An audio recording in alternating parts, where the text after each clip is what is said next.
सभी साथियों को क्रांतिकारी जय भीम, जय भारत, जय संविधान, जय मान्यवर साहब कांसीराम। साथियों, बिहार के अंदर जबरदस्त चुनाव प्रचार प्रसार इस समय चल रहा है। बिहार के अंदर आप सभी को पता है 6 नवंबर और 11 नवंबर को वोटिंग होगी और 14 नवंबर को रिजल्ट होंगे। 6 नवंबर को जो वोटिंग होने जा रही है उसके लिए नामांकन प्रक्रिया समाप्त हो चुकी है साथियों। इसके बाद ही जो राजनीतिक दल वहां पर उतरे हैं सभी जोरों शोरों से प्रचार प्रसार कर रहे हैं, बड़ी बड़ी जनसभाओं को संबोधित कर रहे हैं। ग्राम स्तर से लेकर ब्लॉक स्तर से लेकर राज्य के अंदर बड़ी बड़ी रैलियों का आयोजन किया जा रहा है, जनसभाओं को संबोधित किया जा रहा है और तेजी से प्रचार प्रसार चल रहा है साथियों। और इस समय अगर आप देखेंगे तो जो पार्टियां हैं एक दूसरे पर एलिगेशन, आरोप प्रत्यारोप का दौर भी शुरू हो चुका है। सभी पार्टियां चुनाव जीतने के लिए जी तोड़ प्रयत्न कर रही है साथियों। इसके लिए चाहे उन्हें श्याम दाम दंड भेद कोई भी तरीका अपनाना पड़े वो अपना रहे हैं और आगे की तरफ प्रचार प्रसार करते हुए वोटरों को अपनी ओर करने के लिए तरह तरह के कार्य किए जा रहे हैं और उनको अपने वोटर किए जा रहे हैं साथियों। अभी इस समय आप देखेंगे कि बिहार के अंदर बसपा पार्टी की पोजीशन भी अच्छी बताई जा रही है। पिछली वीडियो में आप सभी के सामने हमने रखा कि किस तरीके से बसपा पार्टी किन किन क्षेत्रों के अंदर मजबूत है, किन किन विधानसभा क्षेत्रों में बसपा पार्टी मजबूत है और वहां से जीत हासिल करेगी साथियों। जो अनुमानित आंकड़ा बताया जा रहा है बसपा पार्टी का कि वहां पर 40 से 45 सीटें बसपा पार्टी इस समय ले रही है साथियों। सबसे बड़ी बात साथियों इस समय जो वहां पर चल रही है, जो प्रेजेंट के अंदर वहां पर जो सरकार है, नीतीश की जो सरकार है, वो वहां पर पूरे बिहार के अंदर सरकार जो प्रेजेंट के अंदर है उसके खिलाफ विरोध चल रहा है साथियों। अब वहां पर जो लहर देखी जा रही है वो प्रेजेंट के अंदर जो सरकार है उसके खिलाफ चल रही है। यानी एक तरफ ये साफ जाहिर हो रहा है और बहुजन समाज जो मीडिया है उस मीडिया की रिपोर्ट कहें या फिर आप देखेंगे कि सोशल मीडिया पर जो दिखाया जा रहा है वहां का सर्वे, वहां पर जो एनडीए है वो पूरी तरीके से साफ बताई जा रही है और उसका विरोध भी किया जा रहा है जगह जगह पर। जो आम वोटर्स है उनकी काफी वीडियो हमारे सामने आई जहां पर एनडीए का खुलकर विरोध किया जा रहा है। ये इस समय वहां पर जो लहर चल रही है नीतीश सरकार के विरोध में, इसका जो बेनिफिट है वो अदर पार्टियों को मिलने वाला है साथियों। तीसरा जो विकल्प आप सभी को पता है कि यहाँ पर एनडीए की तरफ से जो प्रत्याशी जिन जिन पार्टियों ने जो कैंडिडेट उतारे हैं 101 सीटों पर बीजेपी पार्टी चुनाव लड़ रही है, जेडीयू 101 सीटों पर चुनाव लड़ रही है, एलजेपी 29 सीटों पर, हम पार्टी 1 पर और आरएलएम 6 सीटों पर चुनाव लड़ रही है।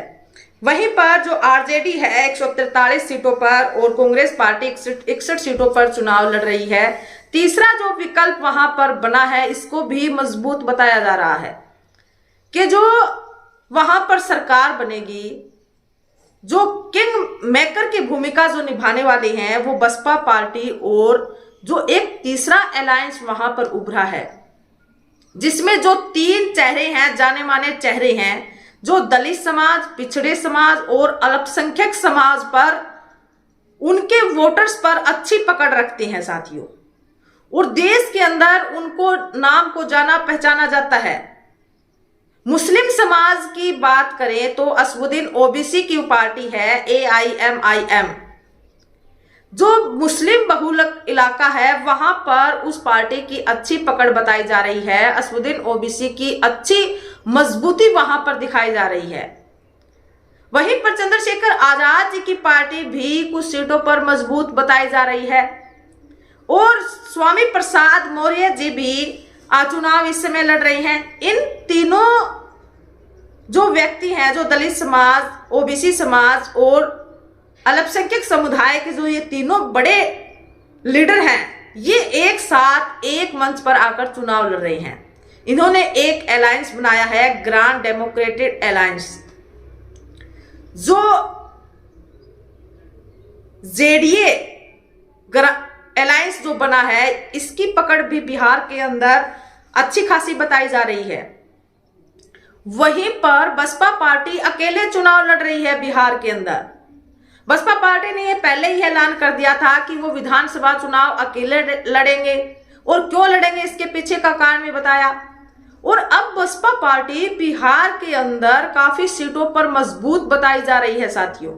जहां जहां पर आरजेडी जेडीयू के प्रत्याशी नहीं उतारे जा रहे हैं, बीजेपी पार्टी के प्रत्याशी नहीं उतारे जा रहे हैं, जो अन्य दलों को वहां पर प्रत्याशी बनाया गया है, उन सीटों पर साथियों तीसरा विकल्प और वहां पर जो मजबूत पार्टी नजर आ रही है वो बसपा पार्टी नजर आ रही है साथियों उन सीटों पर। इसलिए बसपा पार्टी की बिहार चुनाव में अच्छी पकड़ बताई जा रही है। आकाश आनंद जी जल्द ही बिहार के अंदर नजर आने वाले हैं चुनाव प्रचार प्रसार के लिए। 40 स्टार प्रचारकों की लिस्ट जारी की गई है बसपा पार्टी की तरफ से। बहन कुमारी मायावती जी भी जल्द ही बिहार के अंदर आने वाली है साथियों। और बिहार के अंदर 35 से 40 सीटों पर बसपा पार्टी अच्छी मजबूत बताई जा रही है कि इन सीटों पर बसपा पार्टी के प्रत्याशी मजबूत है और जीत हासिल कर सकते हैं। इस बिहार से चंद्रशेखर आजाद जी की पार्टी, आजाद समाज पार्टी, जो गठबंधन जेडीए गठबंधन बना है वो गठबंधन, और बहन कुमारी मायावती जी की पार्टी बसपा पार्टी बिहार के अंदर किंग मेकर बनाने का काम करेगी साथियों। अब की बार दलित समाज के बगैर, अल्पसंख्यक समुदाय के बगैर बिहार के अंदर किसी की भी सरकार नहीं बनने वाली है साथियों। 122 सीटें चाहिए बहुमत के लिए, 243 सीटें बिहार की कुल सीटें हैं। 122 सीटों वालों की वहां पर बहुमत होगा और वहां सीएम बनेगा, लेकिन बहुमत किसी का नजर नहीं आ रहा है। एनडीए तो बिल्कुल साफ बताई जा रही है साथियों। जो लोगों की प्रतिक्रियाएं बिहार के अंदर से आ रही है, एनडीए के खिलाफ वहां पर विरोध चल रहा है और प्रेजेंट की जो सरकार है उसके खिलाफ जो लहर चल रही है उसका बेनिफिट अदर पार्टियों को होने वाला है साथियों। अब देखना यह है कि बिहार की राजनीति के अंदर क्या कुछ फेरबदल होने वाला है। जो अनुमानित आंकड़े हम बता रहे हैं वो कितने % सत्य साबित होने वाले हैं, और बिहार के अंदर किस पार्टी की सरकार बनने वाली है। अब ये आंकड़े और भी कुछ चेंज हो सकते थे अगर बहुजन समाज के लोगों की जो राय थी कि बसपा पार्टी जो अलायंस बना है तीसरा उसके साथ आ जाती, तो शायद रिजल्ट हमारी सोच से भी विपरीत होते। खैर अब देखना यह है कि जो सत्ता विरोधी लहर वहां पर चल रही है उसका इफेक्ट कितना पड़ता है, और जिन जिन इलाकों में जो मुस्लिम बहुलक इलाका है जहां पर असदुद्दीन ओवैसी की जो पार्टी है वो मजबूत बताई जा रही है, वहां पर असदुद्दीन ओवैसी की पार्टी को कितनी सीटें मिलती हैं, बसपा पार्टी इस चुनाव में कितनी सीटें हासिल करती है। हमारा जो अनुमानित आंकड़ा है 35 से 40 का है साथियों, और बहुजन समाज के लोगों की राय भी यही आ रही है। जो बिहार से साथी जुड़े हैं वो प्रतिक्रियाएं दे रहे हैं। नीतीश सरकार अब की बार वहां से साफ बताई जा रही है। ये तमाम प्रतिक्रियाएं बिहार के लोगों की तरफ से आ रही है साथियों, और आप सभी भी अपनी प्रतिक्रिया जरूर दें। बसपा पार्टी की क्या कुछ पोजीशन रहने वाली है, कितनी सीट वहां पर हासिल करने वाली है। आजाद समाज पार्टी जो जेडीए गठबंधन बना है वो गठबंधन कितना मजबूत है बिहार के अंदर। आप अपनी प्रतिक्रिया जरूर दीजिए, कमेंट सेक्शन बॉक्स में जरूर लिखें। वीडियो को ज्यादा से ज्यादा शेयर कीजिए और चैनल को सब्सक्राइब कीजिए। धन्यवाद।